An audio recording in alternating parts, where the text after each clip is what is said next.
Hello students, so I hope you are doing well. So today we will discuss about exponent and power.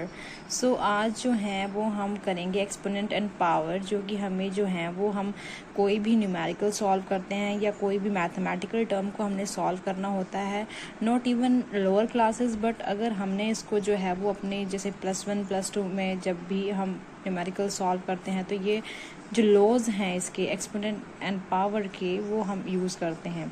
जैसे कि पहले तो मैं बताती हूँ आपको कि पावर क्या होती है, एक्सपोनेंशियल फॉर्म में कैसे लिखते हैं उसको।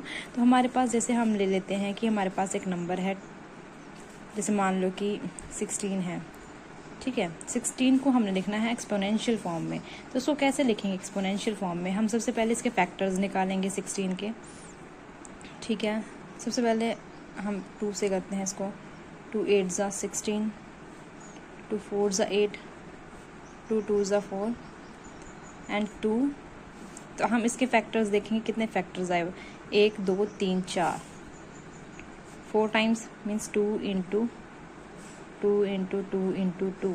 अब आप यहाँ पे देखो कि 2 जो है वो हर जगह 2 2 आ रहा है यहाँ पे, ठीक है। तो हम इसको कैसे लिखेंगे? 2 जो है वो हमारा आ गया बेस, क्योंकि बेस इसका आधार है ये, ठीक है। और ये 2 जो है वो कितने टाइम्स मल्टीप्लाई हो रहा है, मतलब 1 2 3 4 टाइम्स मल्टीप्लाई हो रहा है। इट मीन्स कि इसकी पावर जो है वो आएगी 4, और पावर को हम यहाँ पे ऐसे लिखेंगे छोटा सा, ठीक है। ये हमारा आ गया बेस और ये आ गई हमारी पावर, ठीक है। तो ये अभी हमें पता लग गया कि ये जो है हमारे पास ये है एक्सपोनेंशियल फॉर्म, ये जो है वो है एक्सपोनेंशियल फॉर्म। और इसको कैसे पढ़ेंगे? 2 रेज़ टू पावर 4, ठीक है। आगे हम इसके लॉज पढ़ते हैं कि लॉज जो हैं वो क्या है। लॉज ऑफ एक्सपोनेंट एंड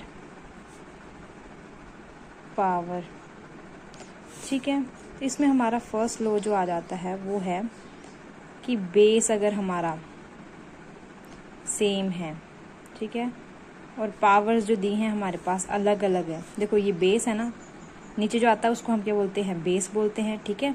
और पावर जो है वो अलग अलग है और बीच में मल्टीप्लाई का साइन है। तो जो पावर्स होंगी वो क्या होंगी?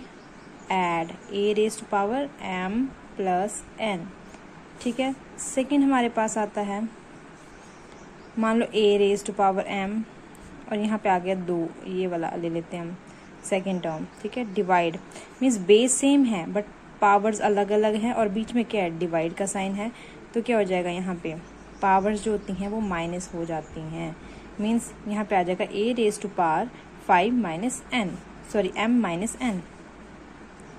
थर्ड हमारे पास आता है कि अगर यहाँ पे दोनों अलग अलग हैं, ठीक है, और a की पावर m है और b की पावर भी m है, ठीक है। यहाँ पे पावर सेम है बट यहाँ पे बेस जो है वो अलग अलग हैं, डिफरेंट है।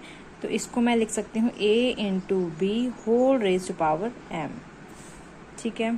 फोर्थ हम करते हैं, तो फोर्थ में बोलते हैं कि अगर मान लो कि a raise to power m है और होल रेज़ टू पावर जो है n है, तो इस केस में हम जो हैं वो, तो इस केस में जो है वो हमारी जो पावर है वो क्या हो जाएगी? वो मल्टीप्लाई हो जाएगी आपस में, ठीक है। मीन्स ये ब्रैकेट के बाहर वाली जो हमारी पावर है a raise to power m multiply n, ठीक है। और लास्ट हमारे पास यहाँ पे आता है कि a raise to power 0 means something raise to power 0 is equals to 1। अगर यहाँ पे a की जगह 1000 भी हो जाए और उसकी पावर में 0 कर दूँ तो वो इक्वल्स टू 1 होगा। इसको हम एग्जाम्पल की बेसिस पे समझते हैं, ठीक है। यहाँ पे इसका मैं एग्जाम्पल ले लेती हूँ, इसको फर्स्ट वाले का एग्जाम्पल लूँ, जैसे कि 2 raise to power 3 multiply 2 raise to power 4। Base same है, ठीक है, पावर्स अलग अलग हैं, बीच में मल्टीप्लाई का साइन है, तो पावर्स क्या हो जाएंगी? Add means 3 plus 4 which is equals to 2 raise to power 4 plus 3 कितने होते हैं? 7, ठीक है। तो ये हमारा एक्सपोनेंशियल फॉर्म आ गई जिसमें हमारा बेस है 2 और यहाँ पे हमारी पावर है 7, ठीक है। अब सेकंड का हम एग्जांपल लेते हैं, जैसे मान लो कि 2 रेज़ टू पावर 4 यहाँ पे लेते हैं divided by 2 raise to power 2 ले लेते हैं। यहाँ पे क्या है? बेस अलग अलग सेम है बट पावर्स डिफरेंट है और बीच में डिवाइड का साइन है, मीन्स पावर हो जाएंगी हमारी minus which is equals to 2 raise to power 2। इसमें ले लेते हैं हम एग्जांपल 2 रेज़ टू पावर 3 ले लेते हैं, ठीक है, मल्टीप्लाई, फिर 3 रेज़ टू पावर 3 ले लेते हैं। यहाँ पे बेस अलग अलग है बट पावर सेम है, तो इसको हम लिखेंगे 2 × 3 होल रेज़ टू पावर 3, 2 3 ज़ा 6, 6 रेज़ टू पावर 3। यहाँ पे ले लेते हैं example 2 raise to power 3 whole raise to power 2, तो पावर्स क्या हो जाएंगी हमारी एज पर formula 3 × 2, it means 2 raise to power 6, ठीक है। और यहाँ पे तो कोई भी टर्म ले लो, मान लो मैंने 100 ही ले ली और इसकी पावर अगर मैं 0 कर देती हूँ तो always equals to 1, something raise to power 0 is equals to 1, ठीक है। आई होप आपको जो है वो ये एक्सपोनेंट एंड पावर वाला टॉपिक जो है वो समझ में आया होगा। ये आपका जो है वो लोअर क्लासेस में भी हम इसको पढ़ते हैं, बट कई बार ऐसा है कि हम भूल जाते हैं कई बार जो ये लॉज हैं, और इन्हीं लॉज के बेसिस पे जो है वो आगे हम न्यूमेरिकल्स वगैरह सॉल्व करते हैं, तो यही लॉज जो हैं वो वहाँ पे यूज़ होंगे। So thank you so much.